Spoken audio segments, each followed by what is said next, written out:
ছোট ছাদবান্ধব light bridge দিয়ে তারা ইন্টারনেট পৌঁছে দিচ্ছে ২০ কিলোমিটার দূরত্বে প্রতি সেকেন্ডে ২০ গিগাবাইট গতির আলোয়। এক নতুন আলোর গতিতে ছুটে চলা ইন্টারনেট, যা শহর থেকে প্রত্যন্ত গ্রামের অন্ধকারেও আলো জ্বালাচ্ছে।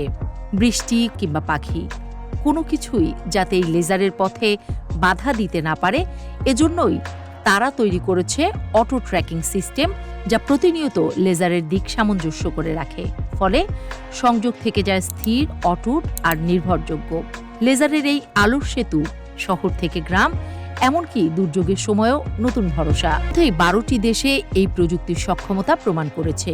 আফ্রিকার কঙ্গো নদীর দুই পারের রাজধানী ব্রাজাভিল আর কিনশাসা মাত্র ৫ কিলোমিটারের লেজারের লিঙ্কে সংযুক্ত করে ৭০০ টেরাবাইট ডেটা সরিয়েছে ৯৯.৯৯% আপটাইম।